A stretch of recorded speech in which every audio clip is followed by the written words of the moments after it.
me, like truly, truly authentic laughter is like laughter that I physically can't help. So, Mm. and for me, the times in my life where I remember like barely laughing till it actually physically hurts, but I can't stop, has always been where myself and one other person have caught eyes in like a group situation and we've noticed something that nobody else had. Like, Mm. and to me, those have been the times in my life where I've just uncontrollably laughed. And that is literally about a pure form of connection, isn't it? It's connecting so deeply with another entity that all the other energies in the room haven't even made it onto that like, and like, do you know, I don't, you I know, hear you. but like, This comes into my mind, and this kind of came into my mind before, like the great cosmic joke.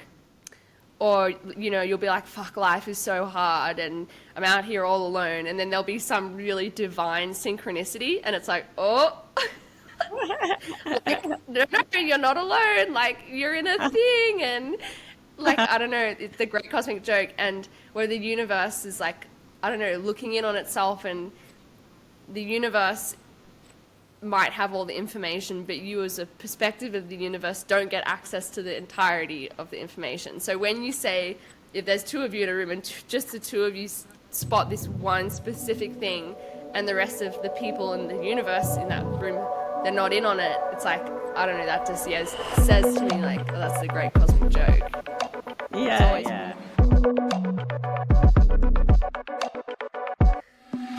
What is reality really made of? I'm your host, Karla, and welcome to Cosmic Batter, the podcast where we explore stories of the unknown and my experience of becoming psychic. This is for anyone who realizes that there is so much more to the human existence.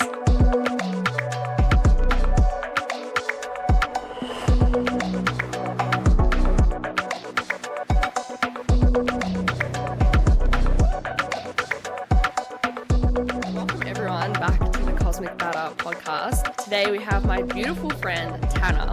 Now, Tanna is a performer. She's a musician, a dancer, a choreographer, and a comedian. And she's been running a podcast called Knock Knock, Me Again. And she explores what comedy is, why it's important. And I love the introduction where it's like, I perform comedy at people, and then they give you their feedback. The key word, at them. And yeah, she goes through her stand-up sets and like breaks down what comedy is and what makes it funny. And it's actually been so fascinating and really highlighted for me the importance of comedy, like in life in general. But outside of Tanna's work, apart from being incredibly talented, we've been friends for a very long time. We both went to a performing arts school together, which we graduated in 2016. And that's a whole fucking story in itself. But yeah, anyway, so that's Tanna. Like, welcome. Thank you. Hello. Yeah, my goodness, that is another story in itself, isn't it? I feel like we're doing an entire podcast just on that experience. Like, I was actually thinking that earlier. I was like, I wonder if it will come up. So it has already, but we'll circle back maybe to the performing arts school. Yeah, because I thought of something when I woke up morning, like really specifically about that, but we'll talk about it later. Okay, now you have to tell me though. What? Can you tell me now? Yeah, I was just thinking like so much of my work now is about like what performance means. So like what performance means. And like I just had this memory of when we were doing full-time dance in Melbourne together. And like we were told like literally like multiple times a day that performance means full out. And like we told all the time like you have to do it full out. And I was like and we would be like we would be made to feel like so like ashamed of ourselves for not doing it full out, as if that was like even a thing. And basically what they mean by full out is basically like you have to kill yourselves, basically. You have to Mm. you have to expend every last ounce of energy that you have preserved in your body in one routine, and then you have to do it again and again and again and again. And that's just not what performance is like at all. But I totally believed it for those whole 2 years. Like, You know, that way of thinking has actually been so fucked. But I'm sorry, I'm gonna pause for 1 second because can you hear this like thing in the background? That was, um, yeah, when you're saying what that we were told to go full out all the time. And when you say that just now, it brings up so much around how that's affected my life in general. So first of all, being at we're like going full into it now. Being at the performing arts school and being told you have to go 100% all the time or you're not committed. I say got I think I had 5 jobs at one point, whether it was like at the school or around that time, like trying to survive. And I just said to myself, if you're not going to work hard enough, then you don't fucking care about your career. And so I'd be killing myself with like these really shit kind of jobs, like singing jobs all over the place, things like that.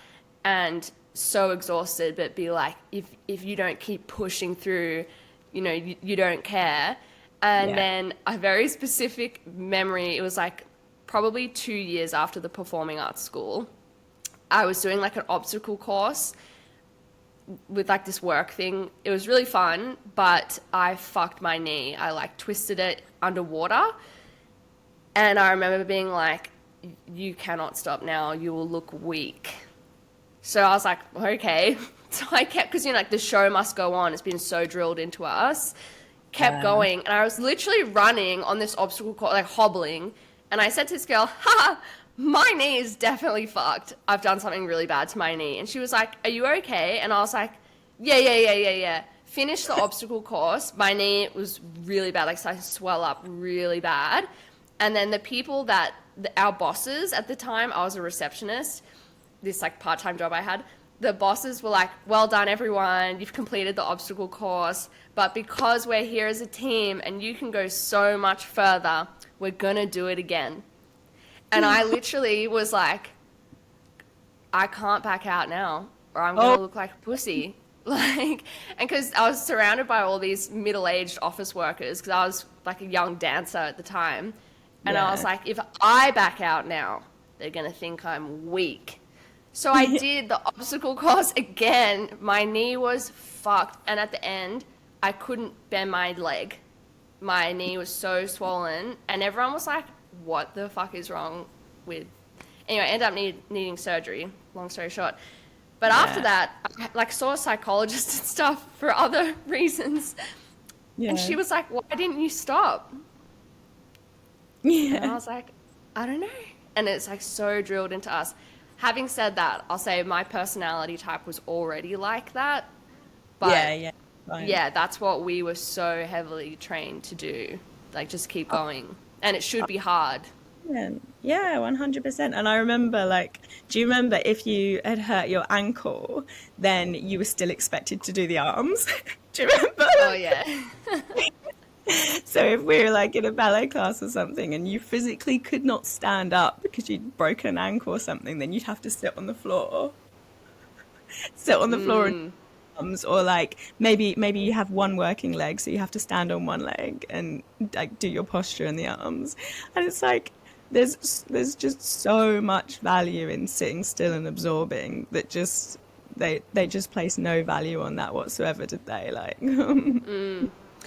Yeah, and it's been a funny thing because as well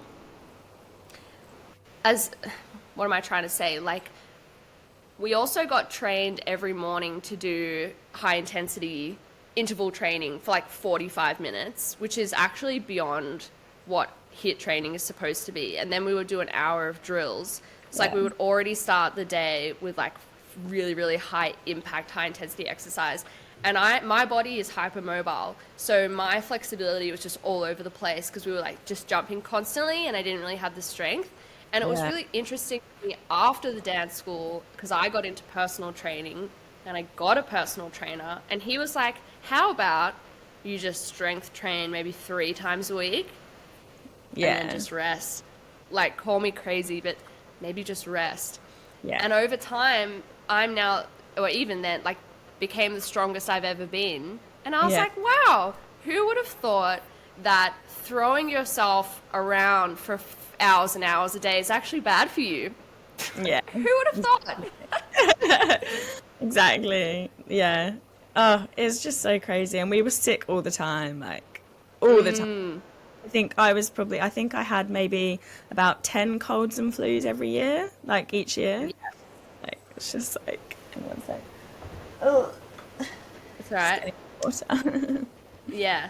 Um, Oh, I was also sick all the time. I look back now and, like, just speaking for myself personally, I did a lot of escapism at that time, and because we were so trained and ingrained to believe like it has to be hard to get what you want, and you have to be the hardest working to get what you want. So we all stayed, and like it never even crossed our minds that leaving was an option. And I think you and I had this conversation maybe a year after, and we reflected on how much we bitched. And like everybody bitched at that school because we were all fucked, like fucked all the time. But yeah. we were like, wow, imagine if we had just left, Yeah. which we actually Could have. could have done.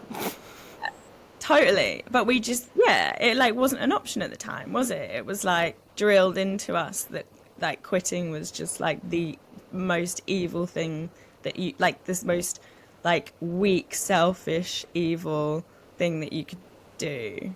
And we were like, And it meant that you didn't care about the arts. You didn't yeah, care about singing. And I was like, no, I want to sing. Like, I love singing. yeah, One good thing that I will say is like, say I came out of dancing, and at the time I was still dancing and singing and whatnot, but I went into studying personal training as like my kind of backup, because I already knew I don't want to teach kids as my backup forever. And then in personal training, I just excelled because I had this extremely aggressive like way of being. So one of the benefits was like I learned really fast. I got clients really fast. Even though I pushed really hard, I built a PT business off of that. And over time, I've had to like deconstruct that. yeah. But it did help me get ahead in that space. So I'll give it that. Oh, well, that's good. Like, yeah, definitely. Like, if I can find a positive, like, well, it actually starts off as a massive negative, but then like, hopefully positive. But like, do you remember when we had to? We did these things called mock auditions, where like they would try to replicate auditions in the industry, and we would all have to wear numbers, and we, do the first round, and then everybody who got kicked out after the first round had to sit at the front and watch the second round and the third round. And I, by the way, every single time I got kicked out after the first round, like I just nothing less. I just expected nothing less by the end of it. And it was always like generally, I will say there was sometimes a couple of different people because I know, yeah, but generally it was the same people that got to the final round every single time. And what really made me laugh was that we had to sit at the front and clap them. Like, I remember we have to be like, Like we've been kicked out. yeah, like I remember so much of like my life spent like being kicked out and then like clapping for people that were like, well done, well done. And it was just like if you weren't seen to be clapping and smiling and really happy for people, then you were a really sore loser. So you had to be like, oh, I'm so happy for you. Like, do you remember? True. And like I said, I was going to turn that into a positive, and like, which is like, it's not a positive at all. But like, all I was going to say is like, kind of. This is a positive. Actually, it's just negative. It's actually just like You remember the trauma. You're like, wait. my train of thought like is not strong enough to continue this into a positive. Like, let's just leave it there. Like, Well, do you ever? And I will say another positive, like my ability. No, no, legit. My ability to speak to camera and make content and like put myself out there and certain things. Definitely a part of that is like from the practice at ministry. Although I had to completely rebuild my self confidence, even to dance again. So Yeah. like sometimes, like even before this, I was doing tongue twisters to like warm up my voice and stuff. Things like that help from a performing arts school. But then I'm like, well, yeah, that also had to completely rebuild my confidence in the first place. I would say that I still haven't completely rebuilt my confidence from ministry. I don't think. I have a love-hate relationship with dance in that I absolutely love dance, but as soon as someone puts a camera on me, I feel self-loathing. Like it's all it's really, really bad. Like I went to a dance class maybe about a month ago and like I was having like a great time and then classic nowadays, halfway through the class, they're like, okay, and now we'll film a few because people were like having it for social media and stuff. And as soon as the camera was on, I felt I'm like, I'm rubbish, I'm disgusting, I'm worthless. Just literally the camera turning on just made that difference. Because it's just, because that, as soon as the camera's on, it's all of a sudden performance focused and vanity focused and competition focused, like who's going to perform the best, like, do you know, like rather than just like enjoying dance. Yeah. You know, like one of the reasons why I'm enjoying salsa dancing at the moment is because it's a style that I hadn't done before. And Yeah, so when I do it, I feel I can just move and I try not to think at all. But yeah, I know if I went back to a ballet class, for example, I also would be like, fuck, you're so heavy. Why are you not getting off the floor? Oh my God, you're so slow. Why even bother? Like, yeah. And I remember, so like when I was at ministry being like super duper slim because we were doing fucking hit training and stuff all the time. And then I did go back to a ballet class a bit later and I looked strong, still slim, but like yeah. strong glutes, hamstrings, quads. And I looked in the mirror and I was like, you do not look like a ballet girl. I'm like, Jesus fuck. Like, I'm not even. Don't, I can say honestly, I don't usually have those thoughts. But yeah, you're right in that they're not like gone away Yeah, completely. yeah, I know, it's mad. Anyway. Anyway, well, but I have a good question from this. Why do you think that that happens in the performing arts industry, or perhaps any industry, where people think they have to like break you down to rebuild you? Why is that a thing, even in our society? Oh, like, I don't Does that know. make sense? Like, because sometimes I'm like, in with anything, even ministry, but other places too, I'd be like, if you just loved and supported people, they would Yeah. do really well. Where does this idea come from that like we have to make people prove themselves and feel less than until they prove otherwise?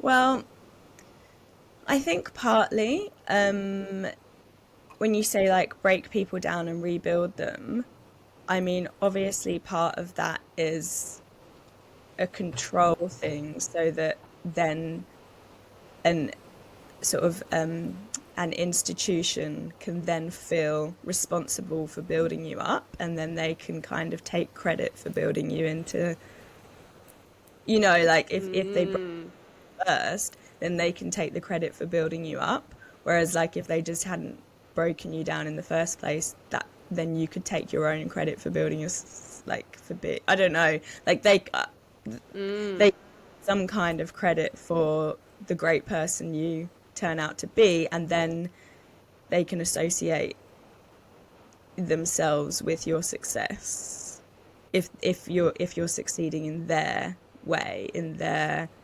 channel, in their you know what I mean? Like, Whoa, that was a really good answer. Because I was like, that's a big question. I don't know how she's going to answer it. That's a really good answer. And even as you say that, I just self reflected. And I think about, for example, when I started as a fitness coach, and because I just come out of ministry, whatever, and I've talked about this before, I was quite pushy in my approach. And like, if you want to get better, you have to do it my way and follow my strategy. And this is how you be healthy and whatever. And like, really thought that was how I was going to help people. And yeah, I did, but like, I really don't agree with my approach anymore. And over time, as I've gotten a better coach or better mentor, it's like, how do you want to do it? What feels right to you? What's your flow? And figuring out what someone else is already doing and how to just amplify that or make them, or to help them trust themselves. yeah. And as soon as you're like, do it my way, no, it literally doesn't work like that. Yeah, because then they're reliant on you forever because they their their brain doesn't work in the same way that yours does, and if they're following your brain, then they need you forever. Carry on that And same. yep. Yeah, And as the person that the funny thing is the person that's in, say, giving the advice, giving the strategy, whether it's me as an individual or an institution teaching their specific method, it's actually, so as you said, control. It's based on wanting a sense of control. And if you want a sense of control, that must mean that you feel out of control. So anybody trying to control someone else, it's like, why do you feel like you need to control anything? Like means you feel out of control. So it actually comes from a place of lack. So yeah, you could say, yeah, because you don't trust people. Does that make sense? yeah, yeah, definitely. Yeah, and I think it probably has a lot to do as well with people trying to churn too many people through a system for financial gain.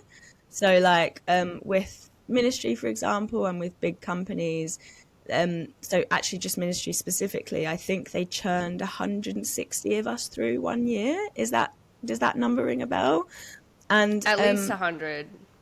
yeah, Well, there's like 2 year levels as well. It's probably 80 in each year. Yeah. yeah, and that's too many people for us to actually be individual. Um, because there isn't actually space for 160 individual characters on stage, and so they kind of their own they kind of used us as pawns for their own artistry and for their own choreography, and they kind of wanted their choreography on stage to look a certain way. So the only way to do that is by a dictatorship, isn't it?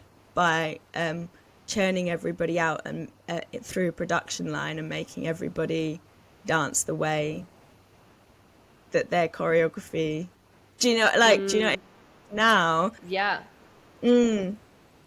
Whereas, I yeah, no, absolutely know what you mean. Oh, you go. Yeah. no, that I'm, yeah, you go. Okay. Well, yeah, because there's also numbers based, like need a certain number of people to obviously pay a certain number of bills.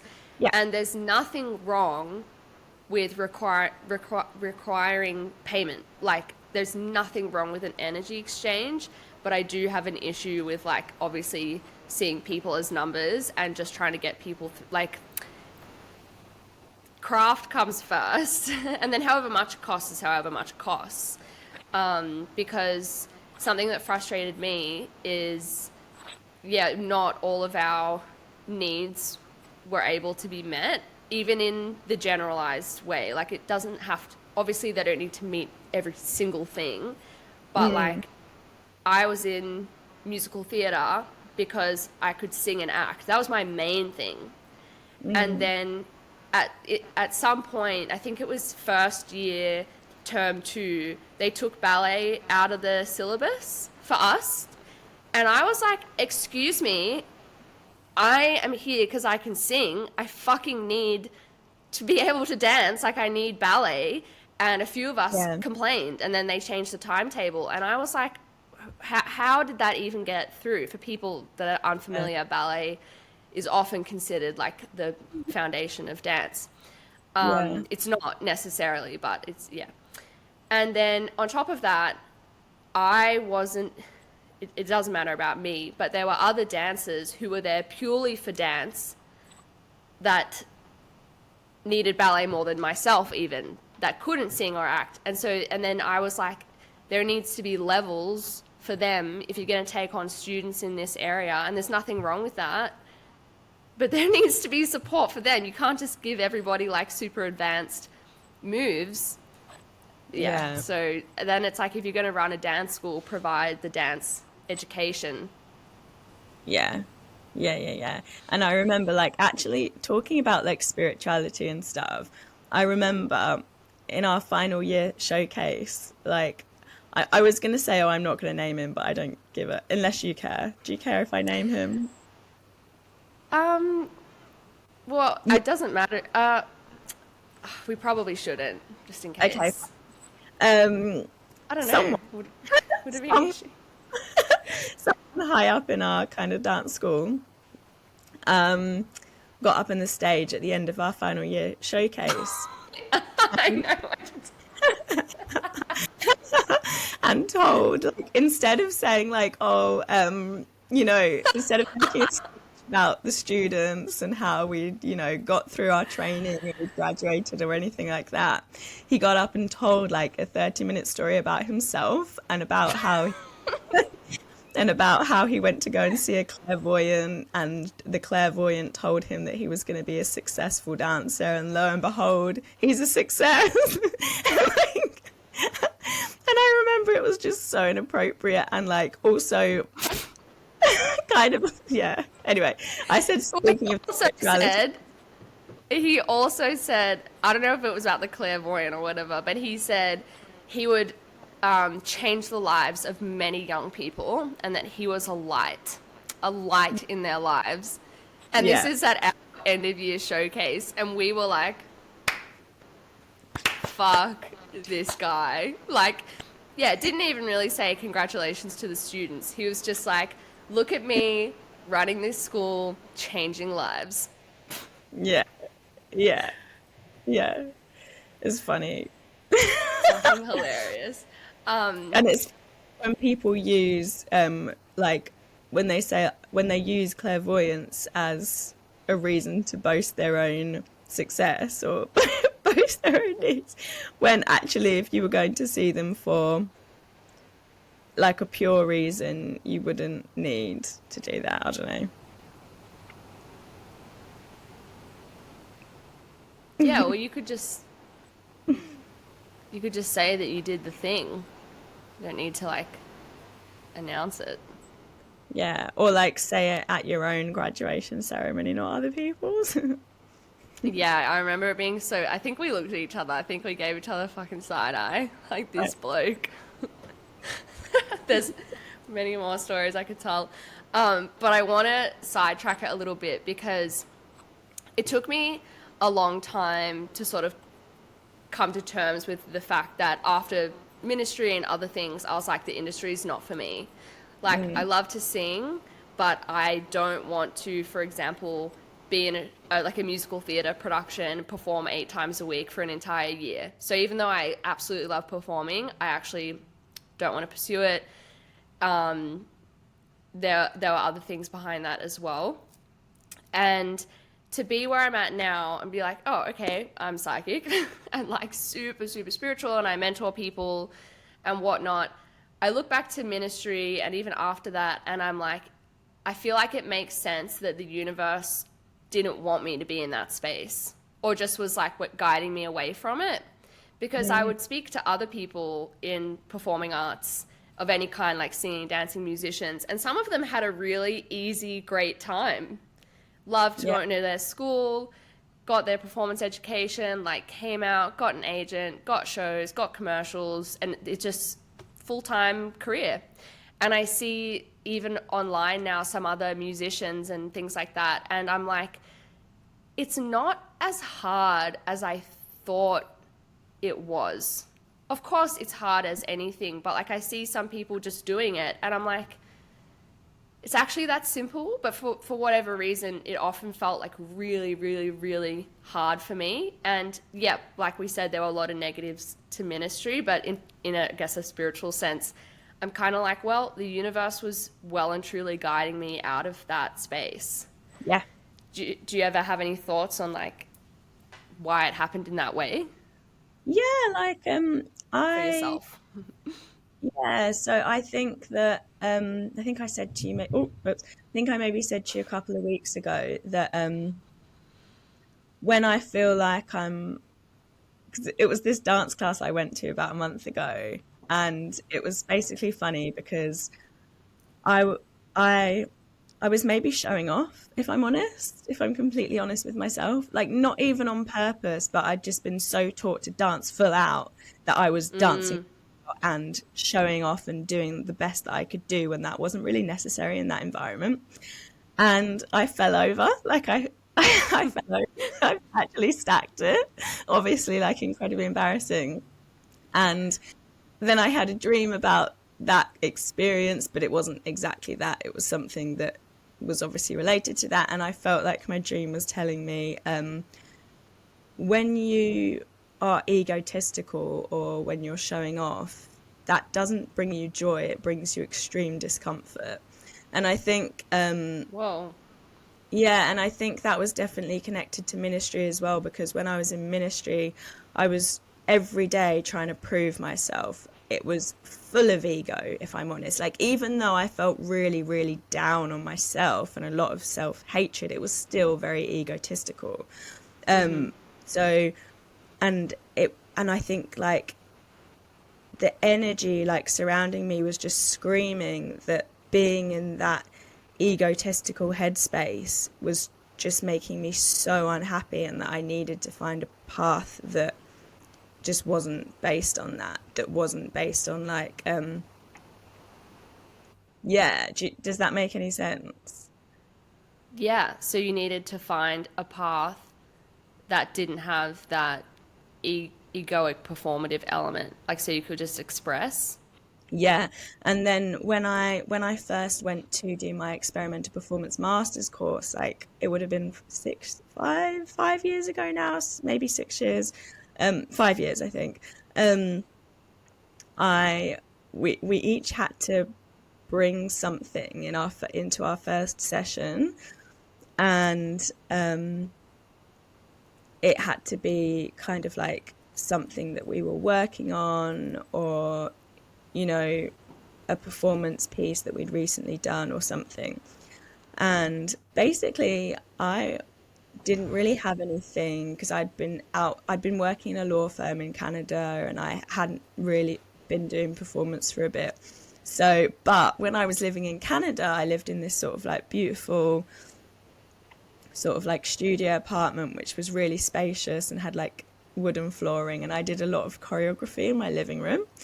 And so, Nice. yeah, so I bought in a video of myself doing like a piece of choreography to the Harry Potter theme tune. Right. And I was like, oh, this is just a piece of choreography I was working on. And my tutor, like, no word of a lie, I've never forgotten this. My tutor was like, that kind of makes me cringe. Aww. And I was like, I'm so freaking glad he said that, because the reason it makes him cringe is because I'm not being true to myself. Like, I'm I'm just doing moves that I think look technically impressive. I'm literally just Ooh. moves that I think look technically impressive to a piece of music that I know really well. But I'm not using my brain. I'm not being reflective. I'm not thinking about what something actually means. I'm not considering context. I'm not doing any of those things that I'm capable of doing, because all I'm doing is trying to do technically impressive moves and then show them to people. And like, didn't even say that was why it made him cringe, but it makes sense that it made him cringe because I wasn't being authentic. And that's it. I think like inauthenticity is so cringe. Like, Hello, gorgeous people. Excuse me while I interrupt this incredible podcast with Tanna because I have something exciting for you. So, I have noticed a lot of people getting scared around the holidays and a little bit worried that things are going to slow down, or they're feeling, worn out from 2023, from all of the challenges for this year.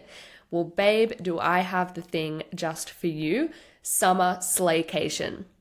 You heard that right. It's called Summer Slaycation. This is the free 2024 Magnetism Surge portal. What does that mean?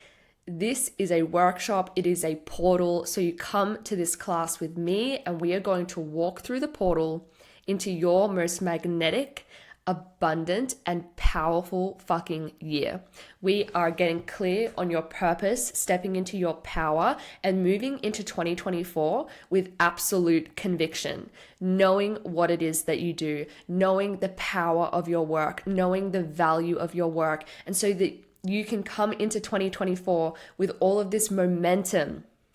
We are doing a major energetic clear. We are going to do an energetic clearing of any of that muck or residual energy from the last year, from the challenges, from the setbacks, from anything that came up to you. We are letting that go and stepping into your power and purpose so that you can have momentum in 2024. Think about how good it's going to feel to relax over the holidays, knowing that you already have momentum, knowing that 2024 is going to be your biggest year ever. How good will it feel knowing that you have value to offer? That if you are unapologetically you, your soul aligned clients are going to come in, your people are going to find you. You will be making more money, more success as a byproduct of being in your goddamn power.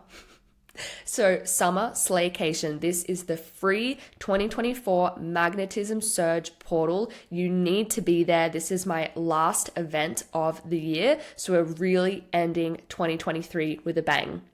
Things do not have to slow down over the holidays. We are saying no more humble bitch. We are stepping the fuck up into our power, into our magnetism, into a life of freedom. So if you want to come to Summer Slaycation, the link is down below. Click that, sign up right now. I would love to see you there. And now back into this podcast with Tanna.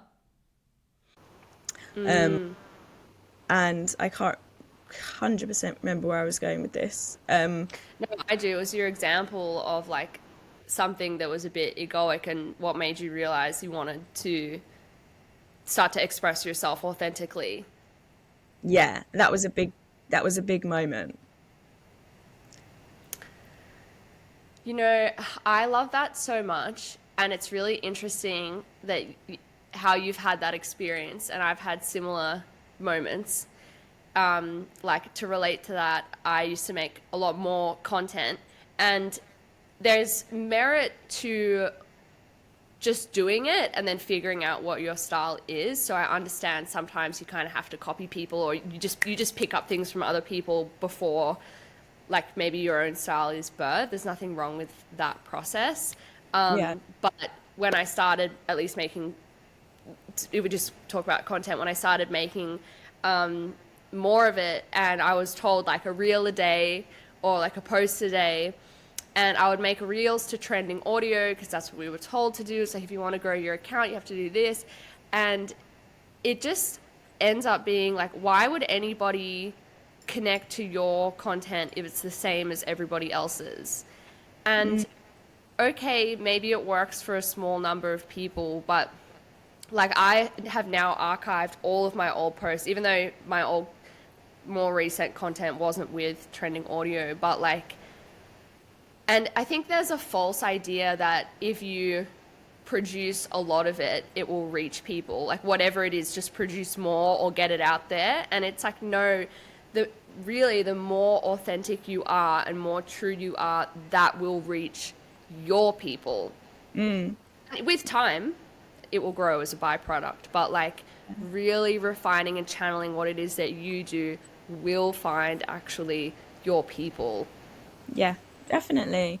And I think I can see that in the journey that I'm doing at the moment, which is my stand-up journey, I suppose. Like I'll just quickly say, so at the moment I am trying to teach myself to become a stand-up comedian, and I'm documenting my journey on a podcast.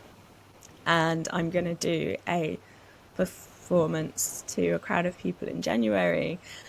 And I'll say like a lot of like a lot of my stand-up journey's been unsuccessful in the sense that I've told jokes that weren't funny or that didn't work or that no one laughed at. And a lot of people can't listen to my podcast because they're so embarrassed for me that like I'm like failing over and over again, and they just feel, not in a horrible way, they actually just like feel pain for me because they are just sort of seeing me feel sad and seeing me fail and seeing me be hard on myself, and so they just can't listen to it because it's just not uplifting, and it's not the sort of content that you're used to hearing. You're used to people sort of boasting their successes, aren't like really.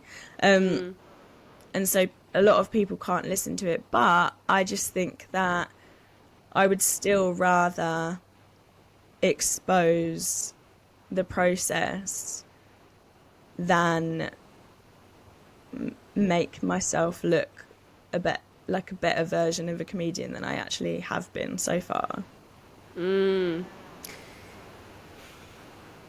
Yeah, it's very impressive that you have challenged yourself to do that and have been able to face yourself so much and like share so much of your work.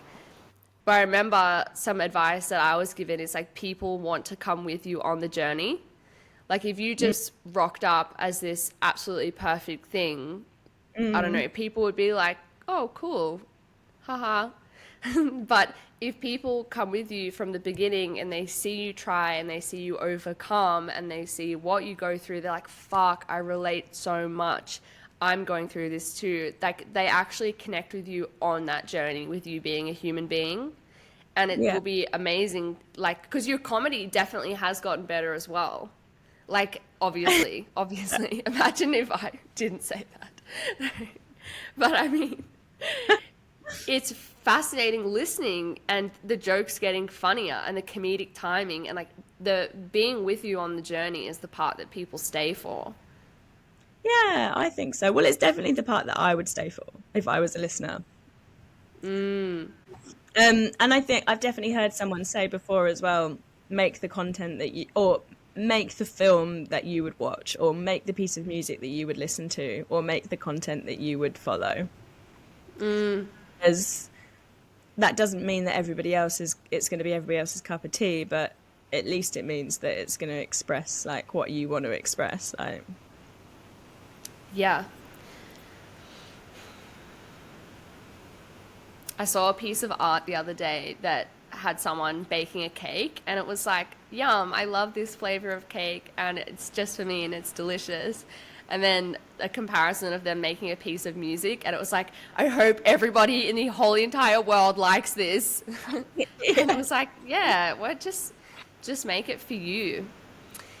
And I want to ask how you personally got to that point of like really understanding and making it just for you, because it's so drilled into us in our society to help other people first. Most people are chronic people pleasers, like we've all been through it and overcoming it still probably.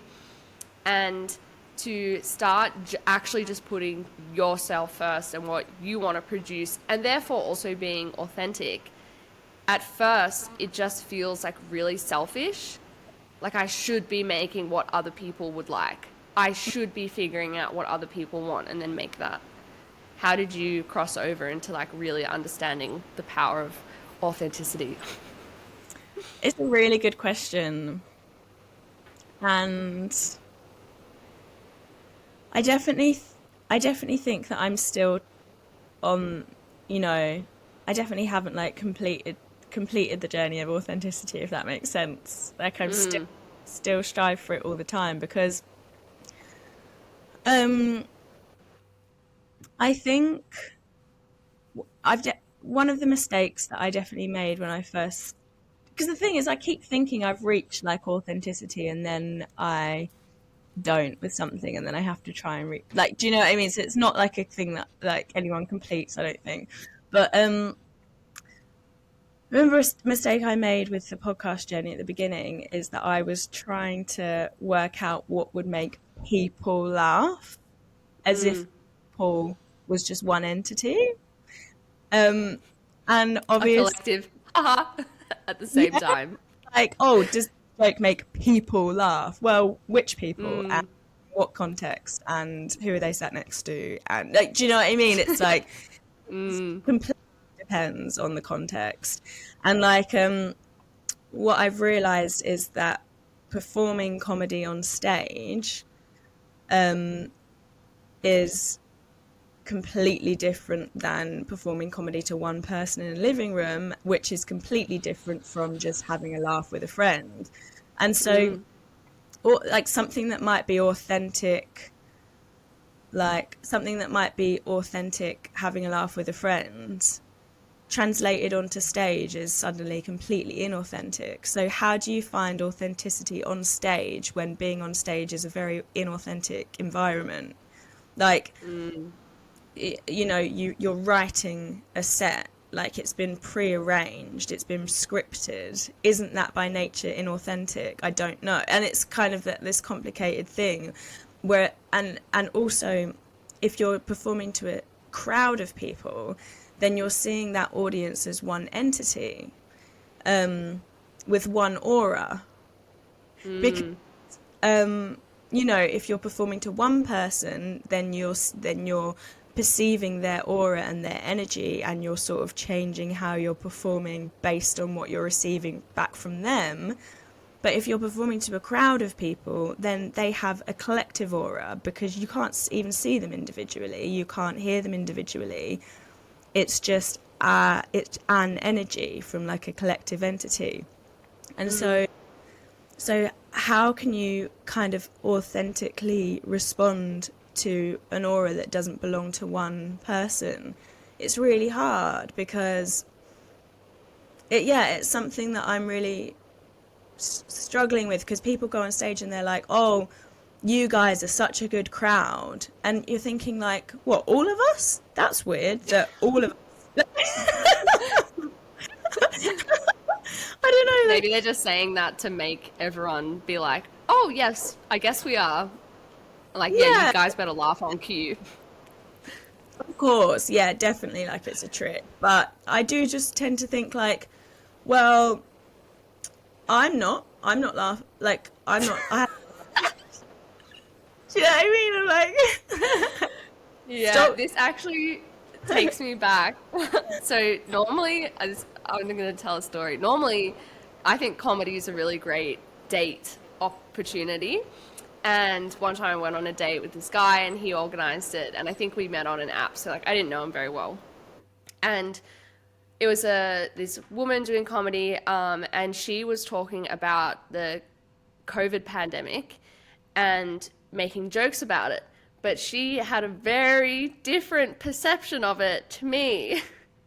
And she was saying how, and this is just me personally, but she was saying how, like, she was making fun of people that didn't wear masks. And that's one example of something I wasn't fully convinced on, didn't fully agree with. So she was making jokes, and she was like, if anything, like, make the lockdowns longer, like something like that. And I was sitting here like, who the fuck is this bitch? Seriously, man? Like, people, and the audience, sorry, most of the audience was laughing, but I was like, I'm not even giving this a obligatory laugh. I don't think Yeah. that's funny at all. Like, and the guy was laughing, so there was no second date. Oh, that's so awkward. Yeah, she was good though, honestly. Like, yeah, I Yeah. mean, I obviously laugh sometimes, but I was like, our personalities, it's a miss. Yeah, just like doesn't align. And that's really funny as well, the idea of authentic laughter. And this is something that in my very first episode, I was like, I kind of want to tackle authentic laughter. I want to go on a journey that and tell jokes that make me authentically laugh, and um hopefully allow other people to experience a joke in the same way I'm experiencing it in my head, and like authentically laugh with me, right? And it's like, Mm. what, like, authentic laughter is such a complicated thing, isn't it? Because why do we laugh? Well, we laugh for social reasons, and B, for physical health reasons. So like, we like, laughter literally is a function of it helps us function socially, and it has physical health benefits. That's why we laugh. And like, so, like, babies laugh before they can talk, even apes laugh. And the reason is so that we can connect to other people, which from an evolutionary standpoint kind of is, Like for survival. yeah, exactly. And that's like why we laugh. So actually, if you laugh at someone's joke to try and I don't know, to try and signal to them that you're wanting connection with them, then even if you didn't find their joke funny, right, but you laugh as a signal to, I'm open to a friendship with you or something, does that make your laughter inauthentic? Because laughter is literally just a social function in the first place. So it's a really complicated one, to be honest. But I think, like, what I don't like is I hate the feeling. It makes me feel so icky deep down inside myself of laughing at a joke that I don't find funny. Like, it really makes me feel icky. Like, yeah, I I get hate it. it. Yeah. Well, um, inauthentic laughter, it's a form of people pleasing, like wanting people to like you, which I kind of touched on before, is actually wanting to control the other person, wanting to control their perception of you. And that in itself is actually manipulative. Like if your laugh is Yeah. fake, even if you're the one feeling insecure and you're like, oh, I hope they like me, you are not being yourself. It's Mm. like low key manipulative. And on the other side of that, this is something I've explored a lot through like healing work. Little things like that, laughing at jokes you don't find funny all the time, lead to trouble because they mean that you consistently sort of abandon yourself or just smile and go along with things. And when I say trouble in terms of like, I've had people cross my boundaries, which have led to like proper bad things like assault. Obviously, it's not always going to be like that. But because it was drilled into me, like, oh, haha, like, oh, just even if I'm uncomfortable, like, just smile and whatever. And then it's Yeah. like, oh, fuck, because you didn't say anything, you've ended up in a position like you didn't want to be in, like things like that. So there are layers to why being inauthentic, like it's not worth it for you or the other person. Yeah. Yeah, totally. And like, to me, like, I don't know about you, but to me, authentic laughter is I'm To me, laughter is take your time, take your time. just gonna take I want you to demonstrate authentic laughter right now while you're struggling. Sorry. Ah. to me, like, truly authentic laughter is like laughter that I physically can't help. So, Mm, and for me, the times in my life where I remember like barely laughing till it actually physically hurts but I can't stop has always been where myself and one other person have caught eyes in like a group situation, and we've noticed something that nobody else has. Like, like, mm. and to me, those have been the times in my life where I've just uncontrollably laughed. And that is literally about a pure form of connection, isn't it? It's connecting so deeply with another entity that all the other energies in the room haven't even made it onto that, like, and like, do you know, I don't, you I know, hear you. but like, This comes into my mind, and this kind of came into my mind before, like the great cosmic joke, and yeah, like where life in itself, it's like inherently a joke, yeah, and like all these bad things happen, and then but sometimes good things happen, and it's like, oh, but the joke will make sense later, kind of thing, or like you know, the universe will like play tricks on us and things. Or you know, you'll be like, fuck, life is so hard and I'm out here all alone, and then there'll be some really divine synchronicity, and it's like, oh, like, no, no, you're not alone, like you're in a thing, and like, I don't know, it's the great cosmic joke, and where the universe is like, I don't know, looking in on itself, and the universe might have all the information, but you as a perspective of the universe don't get access to the entirety of the information. So when you say, if there's two of you in a room and just the two of you spot this one specific thing, and the rest of the people in the universe in that room, they're not in on it, it's like, I don't know, that just says to me like, oh, that's the great cosmic joke. It's yeah, always yeah, moving, and I don't know. yeah, that's interesting. Have you ever, like, I just thought of two examples actually, but I'll ask you first, like, have you ever made yourself laugh in a dream? Hmm.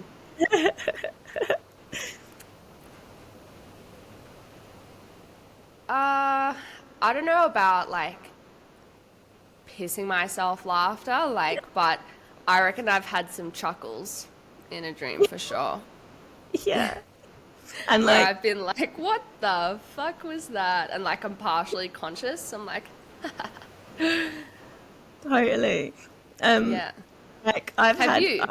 yeah, like I'm literally thinking of two examples now. Like one of them is a moment where I've woken up and I've genuinely thought that my dream was so funny that I wrote it down immediately afterward.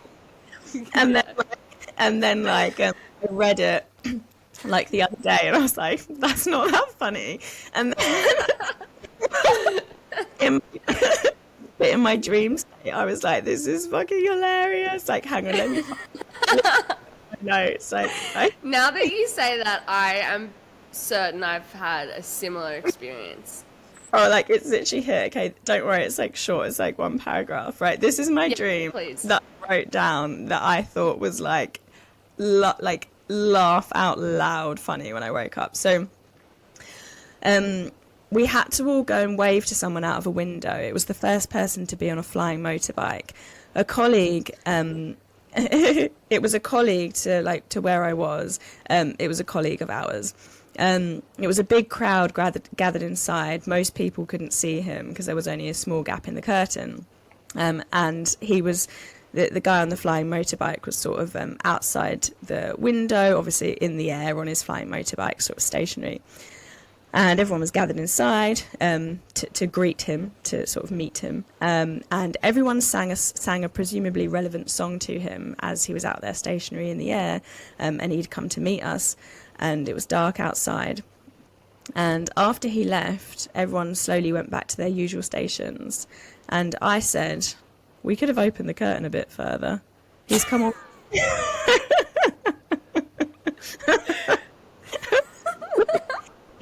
He's come away on a flying motorbike, and we've just glanced at him through a slit.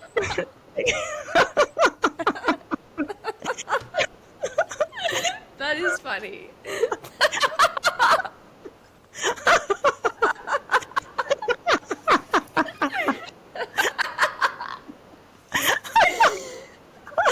We could have opened.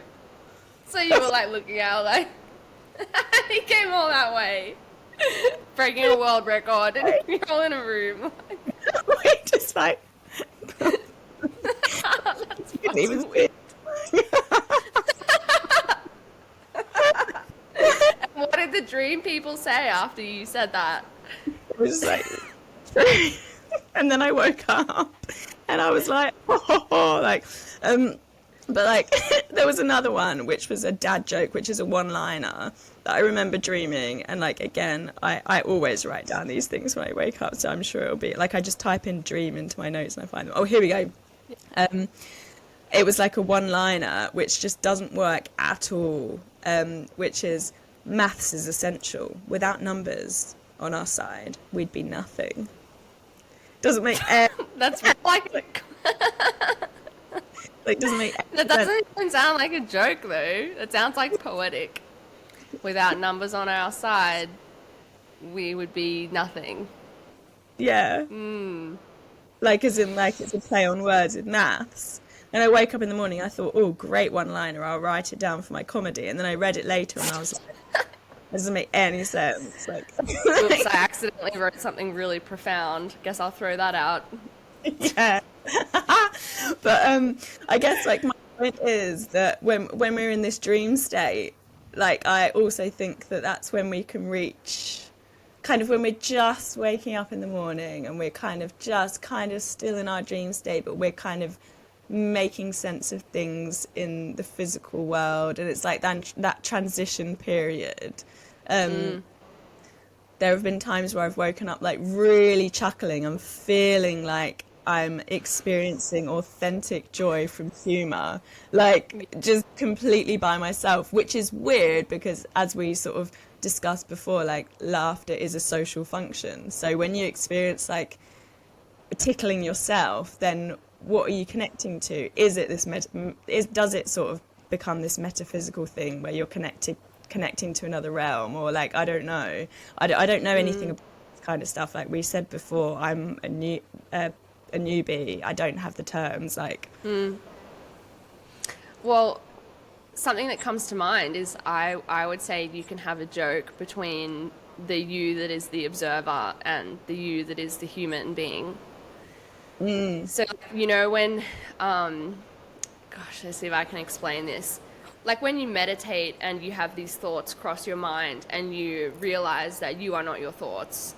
Like your thoughts are just things that fly through, but you are actually something behind that, like an observer, like watching. And I feel like because I go there a lot, I have a real understanding. A lot of people would relate to this, I'm sure, like that we are multi-dimensional beings attached to other places, and then your human self is just one expression of that in this realm. And there's like a lot more of you in other places that get almost like bottlenecked into who you are as a human.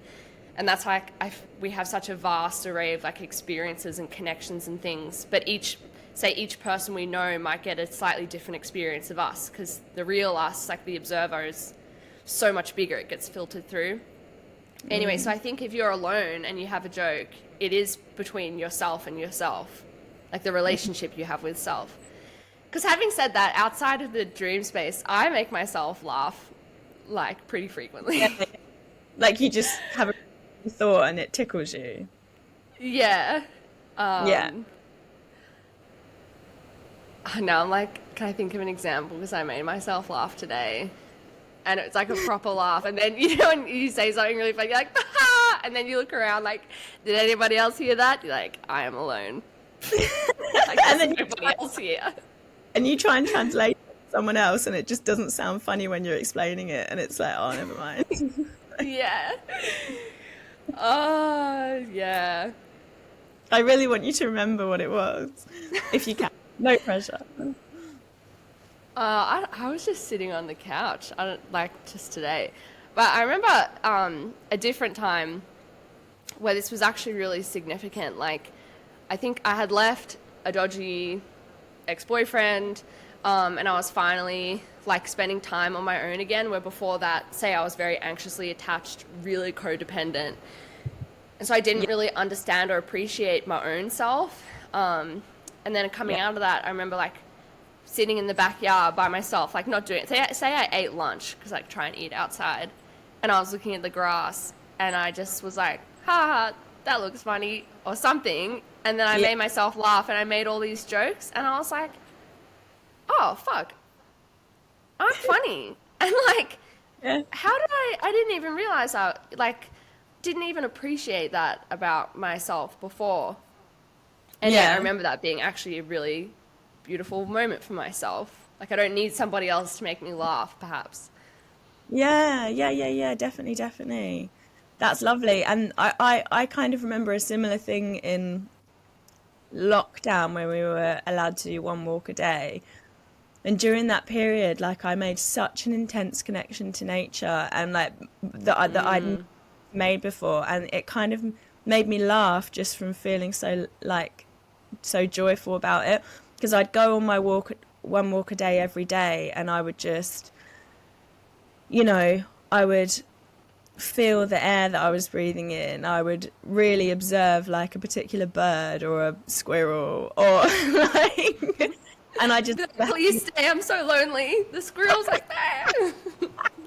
yeah, Sorry. even an acorn is just like so cute. And I just remember having this moment that was like, oh, I feel happy. Like I don't know what that word means, but I feel it right at this very specific moment in time. I feel happy. And it was that connection to nature. And I think that's very similar to having what you said, like a connection to laughter by yourself. It's a feeling that you can't, it's not really like, I was going to say objectifiable. That's not the right word, is it? But like, it's not Quantifiable? quantifiable, maybe. Yeah, yeah. Sure. Is that That's another? I mean, pardon? Oh, sorry. I said, is that another math joke? But it doesn't make sense again.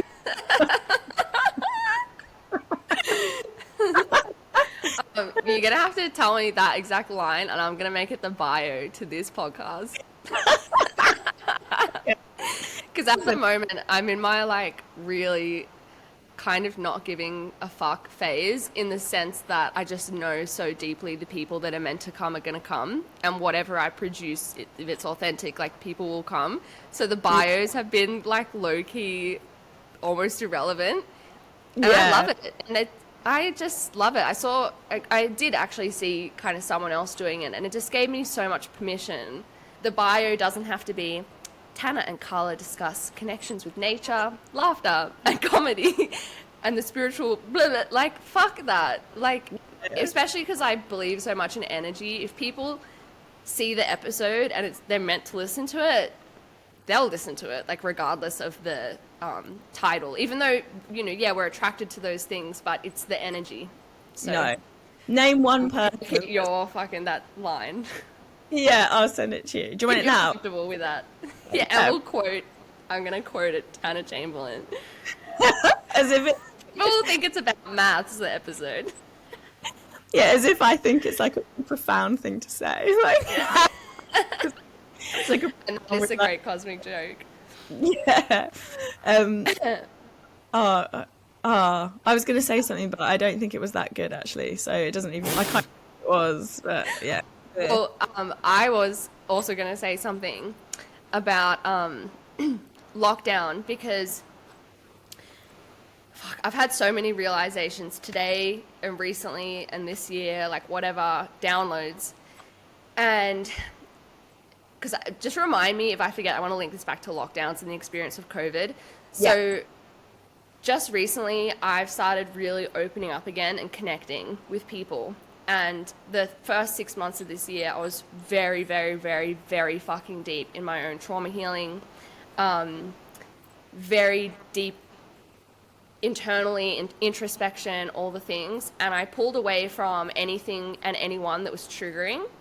And that was the right thing to do then because I was extremely sensitive and I had to process what I had to process.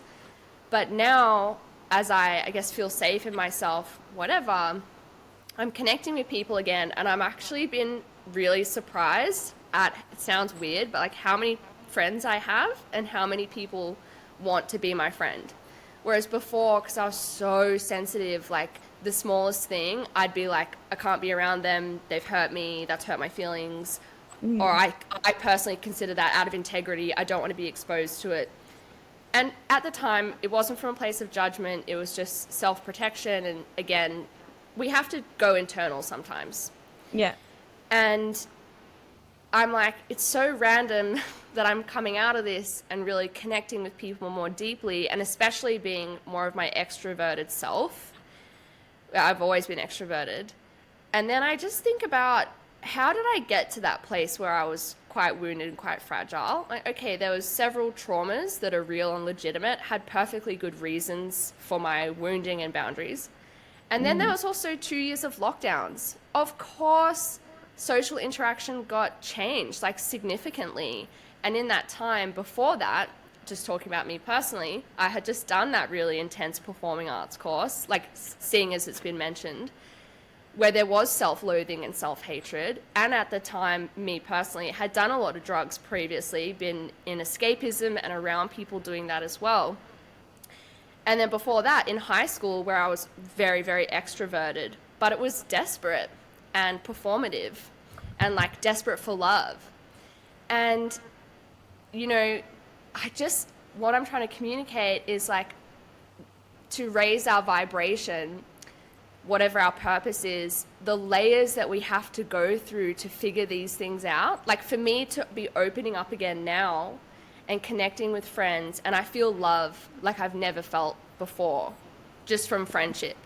So you mm, could have said to me a year ago, just open your heart and accept love from people, but I couldn't then the way that I can now from going internal and cutting people off and doing whatever I had to do.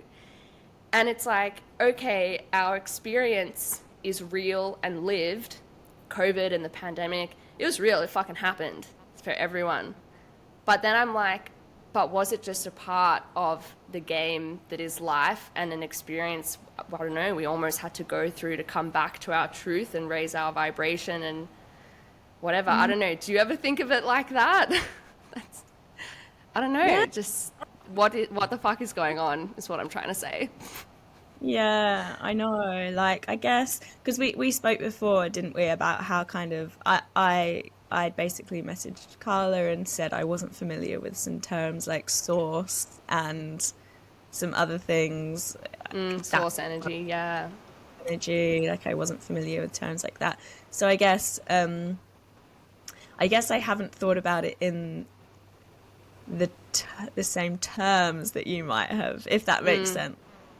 Like, but yeah, I definitely know what you mean. I guess the way that I kind of think about lockdown is quite political, and it's very kind of like earth based. But ha having said that, like I definitely like I said, like I definitely had this like really like spiritual connection to earth for almost the first time during lockdown, just because there was so much reflection space, so much just just kind of being forced to stop and stand still.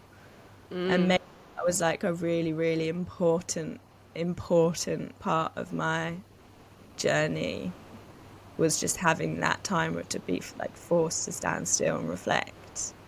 So Yeah.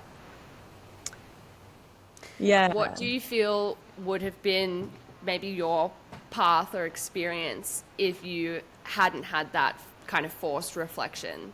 So yeah, it's lockdown. We don't need to get into like the details of that, but if you had kept going the way you were going before, what would that have looked like, do you think? Yeah, it's a really interesting question. Um, well, I think when lockdown hit, I was halfway through my master's course. So, And Tanna ev- was in England, but were you in London? Near it? Cambridge, so like not too far away. Mm-hmm. And yeah, but no, actually, no, I was in Birmingham doing my master's course. And then when we locked down, I went to go and lock down in Cambridge with my Mm-hmm. boyfriend at the time and his parents. Um, so it actually just moved even the part of the country that I was in, like kind of lockdown forced me to move from one city to another kind of thing. But also it kind of every our whole course just went online for a Mm-hmm. year and a half. And so it was kind of tough because obviously our tuition fees remained the same. We had to pay the same really extortionate costs for tuition, but the whole thing was online and we didn't get any of the access to the facilities. We didn't get any of the face-to-face teaching. We didn't get any of the performance spaces, the performance opportunities in person. None of that. It was really hard in one sense, but in another sense, it really forced me to moderate what I was doing to fit the new circumstance. And I think so I had to moderate everything that I was making to sort of work on online platforms, to work remotely. And I think even the practice of doing that now makes me really good at being able to moderate things to suit a new situation. If that makes sense. Yeah, perfect sense. If you had only ever performed face to face, perhaps the thought of doing a podcast might have really scared you. Whereas coming out of the pandemic, you're like, yeah, I guess I can figure it out. Exactly. So I think, where would I be now? I guess I would just be a little bit more afraid to try doing things a different way. And what about, I'm curious in terms of like the connection that you have maybe with nature or like a slightly more spiritual perspective? Do you feel like you weren't really tapped into that before? Yeah, yeah. I mean, I still wouldn't say that I'm like, I don't know if we use this word enlightened. Like, I don't know. Yeah. I definitely have not been through an enlightenment process or anything like that. I wouldn't say. But that's not to say that I'm like, I'll be honest, like, I would definitely in the past have included myself in like skeptic category. Mm. Like, I'll be honest. But I don't include myself in that category anymore at all. Like, I really like see that there's something more to the human experience. I feel that there's something more to the human That's experience. so interesting. When did you change a little bit that perspective? Like, I can't pinpoint it really, but um, it would have been like I lockdown might even be so when I had those moments going out on walks and really connecting to the earth. Maybe that was a big change. I don't know. Like, I can't pinpoint it, but I just remember like in the past, I kind of would have been like, "Tuh," like I don't know, like That's years, okay. kind of years ago though. Like, actually, it's kind of obviously been a gradual. I don't even want to say the word awakening because I don't even really know what it means, so I won't be Yeah. throwing words out like that. But like, kind Yeah. of just That's a, yeah. sorry, I was gonna say that's okay. No, go. No, go.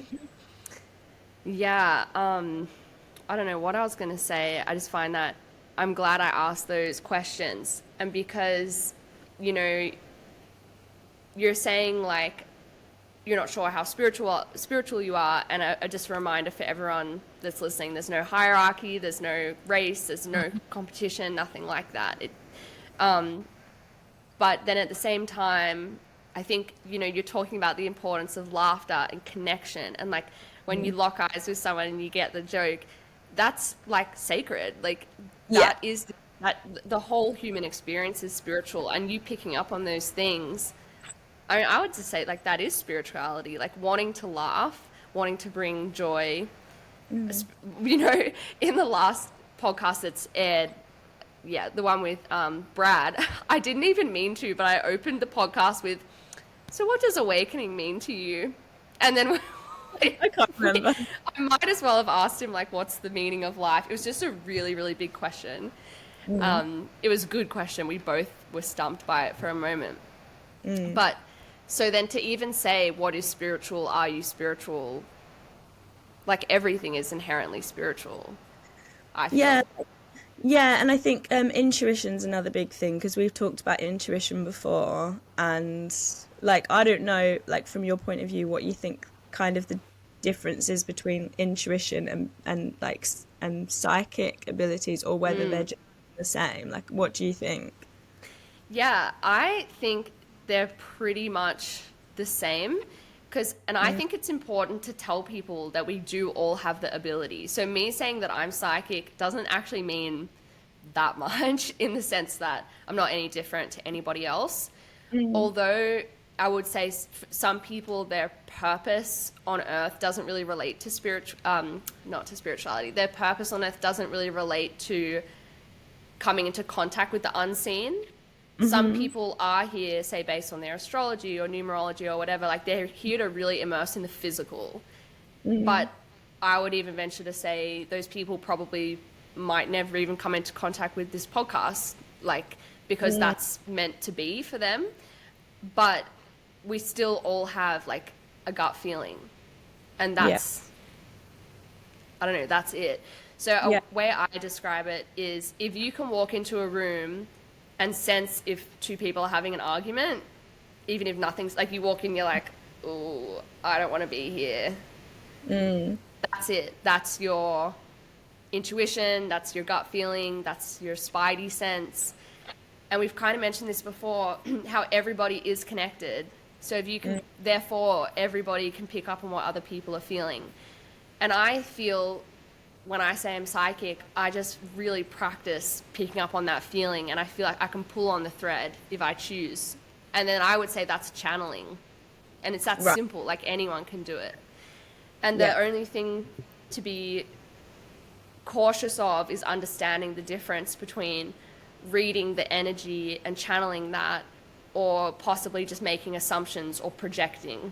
projecting what you believe onto other people, and assuming that that's them when actually it's your energy. Yeah. And that's, I've mentioned this before, when I did my really, really fucking deep trauma healing this year, and then I was like, wow, I feel so at peace. And then my channel was like, whoop, and my spirit team was like, now that your mind is quiet, now you can read other people's energy and tap into that. So we all have the abilities, but I think for me to get to this point, I had to shift some things within myself to really access it. Does that make sense? Yeah, it makes a lot of sense. Thank you for explaining that to me. Like, also thank you for explaining the word channeling, because now that that's so clear to me now. I'd heard the word channeling so many times, and now I'm like, oh, that's okay. That makes sense. Yeah. This is great because Tanna messaged me before on this podcast, and she said how she listened to like Brad and I, or maybe Holly and I, and yeah, she wasn't familiar with some of the terms. And I was like, this is great. Let's have a fucking conversation about it, because a lot of people might not know the terms, and this stuff is like, it's so interesting, and people, if they want to learn. Because I was talking to a friend today, and I said, I've kind of been having a bit of a vision about the future. I mentioned just before how I'm opening up a lot more and really connecting to people. And something I've been realizing the last few months is there are a few people in my life who are friends, or that I'm connected to and haven't actually met in person yet. And I know they're not going anywhere. We're in sort of similar industries. We all do a different thing, but similar industries. We're all kind of stepping forward with our work, and we are going to continue to do that. We will continue to be connected. We will continue to see each other around. I see like those roots kind of forming, and Yeah. some of these people are, say, doing extremely well for themselves. Everyone's doing well, but like some people are almost like kind of famous or like really well known. And I see already other people are going to follow, they're going to have the same experience. Yeah. And what I've been coming to terms with is like, fuck, I'm actually in this web. They know who I am too. It's not just me like observing. They actually know who I am, and I'm friends with half of them or whatever. And fuck, that's actually kind of me. And my friend was like, whoa, like, how did you have that vision? And I was like, well, it's actually just something I've like realized. But because I just understand the terms and I trust myself deeply, I'm like, that's actually a full blown premonition. It didn't necessarily like hit me all in one go and I, God has sent me a message. It's just something I've been realizing, but like I deeply try. And yeah, I would say it's a premonition. But they can be different. They're not always like that. Sometimes they are sudden, whatever. And in that sense, everybody has those things. And it's about really believing yourself. Yeah, I guess like someone might call it a light bulb moment, or someone else might call it Mm-hmm. an epiphany, or I guess there's Mm-hmm. like terms for it. But it's interesting what you're saying about kind of the circle that you're kind of in now. Like, you didn't use the word circle, but I kind of mean just like with the people that Yeah, you're connected to and like everything. connected. Um, I think that kind of social circles, I guess, have been like a big reason for me being a skeptic in the past. So I want to say like a couple of things. So my two biggest kind of uh I don't know what the word is. My two biggest like role models. That's completely the wrong word, but in kind of like the spiritual space, are kind of like, okay, so Phoebe from Friends, right? Mm-hmm. Who is kind of seen as like ditzy and a bit crazy, and kind of like she can't, like everything that she sees is kind of silly, but we love her anyway, right? So Mm-hmm. she's kind of portrayed as that. And Mm-hmm. then the other one would be, I don't know how well you know Harry Potter, but Professor Trelawney is the Oh, divination. like the one with the crystal ball, and she's like this. Yeah. Yeah, so she's Mm. a teacher in Harry Potter, and she is portrayed as kind of airy fairy, like ridiculous and kind of batty, basically. She's kind of portrayed as batty. And even Professor McGonagall, who's kind of one of the professors who you're supposed to really look up to in kind of bullies her, actually. And it's kind Mm. of, she actually bullies her, if I'm being honest. Like, I listen back to it now, or read back on it now, and I'm like, wow, some of the things that Professor McGonagall's character says to Professor Trelawney is actually scathing and nasty. Like quite dismissive and like condescending. Yeah. And so, though, so Phoebe from Friends and Professor Trelawney, those are my two big exposures to people Mm. who kind of were in touch with spirituality, right? So obviously, I'm like, oh my god, it's dumb, like, because that's how it's portrayed to Yeah. me. And also, I think the other thing I want to say is that I'm like not, I'm not religious at all.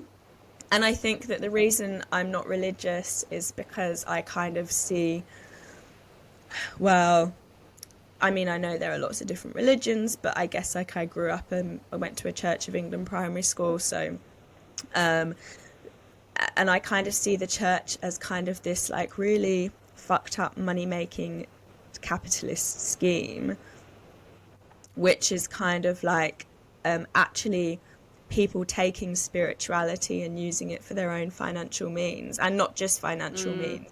So like their status, their kind of like what they can get away with in their community. And so it really poisons spirituality, actually. And I think a lot of people think that God and spirituality are kind of synonymous, um, or like the church and spirituality are kind of synonymous. And like that's just really not the case at all. And but it took me a while to kind of figure that out for myself, and everyone has to figure it out for themselves, because if you're Mm. told something, it doesn't have the same effect. You have to figure it out for yourself. Yeah. Sorry, 1 second. I need to turn the heater down because it's getting like really hot in here. 1 second.